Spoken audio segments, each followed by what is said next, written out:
In the news, President Bola Ahmed Tinubu has sympathized with the Canadian government, diplomatic community and all persons affected by a fire incident which occurred on Monday at the Canadian High Court Commission in Abuja. In a statement issued by the Special Advisor to the President on Media and Publicity, Ajuri Ngilale, it was noted that the President assures the Canadian authorities of the full support of the Nigerian government in the aid of diplomatic and local staff of the High Commission who were particularly affected by the incident. President Tinubu therefore prayed for the repose of the departed souls and wished all injured persons a rapid and full recovery. 2 persons reportedly lost their lives in the tragedy, while others sustained injuries. The source of the fire was unknown as of press time, but thick, dark smokes were seen spiraling into the skies from a tall, white diplomatic building located on the Diplomatic Drive in the central business district of the FCT, a stone's throw from the Federal Ministry of Defense and the High Commission of the United States, the United Kingdom, and Ghana.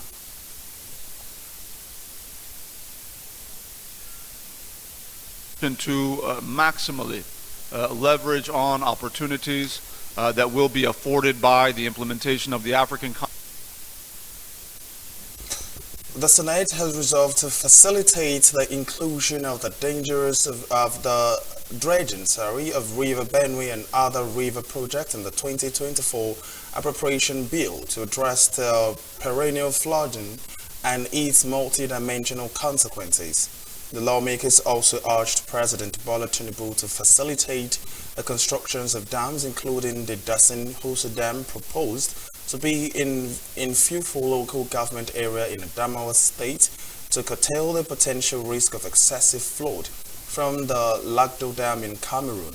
They also urged the National Emergency Management Agency, NEMA, to provide relief materials to the victims of the flood and embark on enlightenment on the dangers of crossing rivers before or after rainfall. These resolutions come against the backdrop of perennial flooding caused by floods and undredged River Benue. According to NEMA, in 2022 alone, over 2.41 million people were displaced and over 600 fatalities were recorded, with hectares of farmland across affected states swept off. The Senate has now dissolved into an executive session. For those of us who are living with the consequences of flooding every year, we cannot but support a motion like this and sympathize with fellow Nigerians who share in this plight every year. River Niger and River Basin are upland, but all the water that we are complaining about flows through the Niger Delta to the Atlantic. So it's a major issue. Follow the storm that the result of the flood by the River Benue on Wednesday, 1st of November 2023, 32 people were on board trying to cross the river at Garin Alaji near Chikito village. Recommended that we should facilitate the inclusion of the dredging of River Niger, River Benue, and other rivers in the 2024 appropriation bill to address the perennial flooding and its multi-dimensional consequences to Nigeria. Can you say aye? Those against say nay. The ayes have it. The prayer 3 or prayer 2 urge the President to also facilitate the construction of Dasin Hausa Dam proposed to be in Furo local government to curtail potential risk of excessive flood from the Lagdo Dam in Cameroon. The candidate of the LP, Labour Party LP, in the 2023 presidential election, Peter Obi, on Monday, said the dream of a new Nigeria has not ended with the October 26, 2023 verdict of the Supreme Court. Obi spoke at a press conference in Abuja about 2 weeks after the Apex Court affirmed the February 25th, 2023 electoral victory of the President Bola Tinubu of the All Progressive Congress. Obi, who faulted the judgment of the Apex Court, however, agreed that the end has come to the legal battle of the last election. Addressing these supporters, popularly known as Obedient, the former governor of Anambra State said a destination is not an event but a journey. Obi did not explicitly disclose whether he would run for president again in 2027. He said that the end has not come for his journey for a new Nigeria. Breaches of the Constitution relative to established qualification and parameters for candidates in presidential elections. With this counter judgment, the Supreme Court has transferred a heavy moral burden on the courtroom to our national conscience. Our young democracy is ultimately the main victim and casualty of the courtroom drama.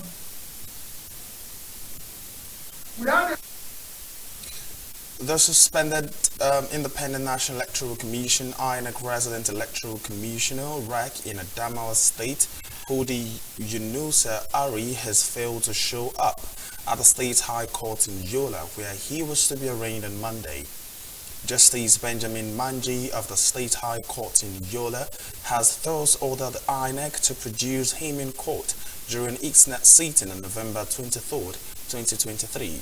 This follows the failure of the police to serve the hearing notice to Yunusa Ari. According to the Prosecution Counsel to INEC, Justice Rotimi Jacobs, the police made several attempts to serve him the hearing notice by visiting his home.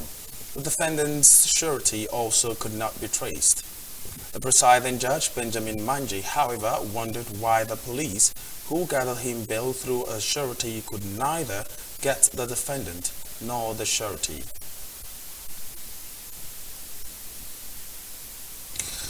Here in Lagos, the state government has sealed the Ajah Market and Ogba City Mall over what is described as a waste disposal offences.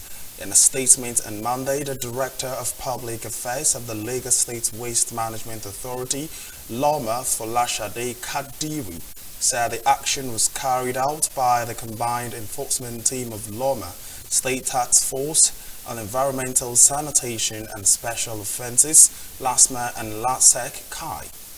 The Loma spokesperson added that the enforcement team also cleared shanties and illegal trader structures around the Ajah BRT corridor and Ajah Jubilee Bridge on Sunday.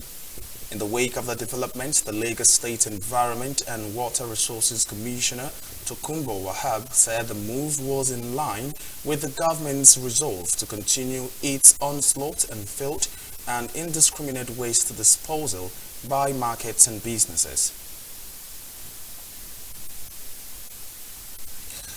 Governor Seyi Makinde on Monday has declared that workers and pensioners in sight would receive a monthly cash award of 25,000 and 15,000 respectively for the next 6 months. He noted, however, that the workforce and the people of the state would have to work with the state government to develop the economy of the state for the long term. As according to him, once there is economic prosperity in the state, everyone will be touched. The governor stated these when he addressed the workers at the frontage of the governor's office secretariat, Agodi Ibadan, during a solidarity rally. Governor Makinde maintained that the wage award of 25,000 and 15,000 naira respectively for workers and pensioners would be paid for the month of October and subsequently for another 5 months until an agreement is reached on a new minimum wage. In his response, the chairman of the Nigerian Labour Congress (NLC) of Oyo State, Kayode Martins, as well as Bosun Olabi of Trade Union Congress, affirmed that the announcement has effectively brought closure to the grievances of the workers.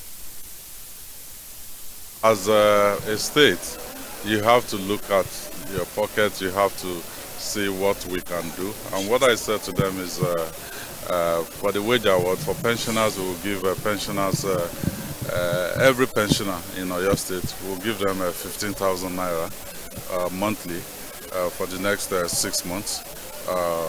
Starting, I guarantee October for them, but they also asking for that we should start in September. As I don't know if we have enough money, but we'll see. And for workers, we're doing 25,000 naira, to cushion the effect of these economic challenges that we're going through. The governor had pronounced 25,000 naira and 15,000 naira equally for the pensioners. So I think we appreciate His Excellency for that, and we are grateful. I think that will take us to some level. We appreciate God that they were there. The negotiation has really ended. Everybody was there. It's not that we agree with the government. The governor spoke to the people, and they reached a conclusion. So what else do we have to do? We were actually asking for arrears from September.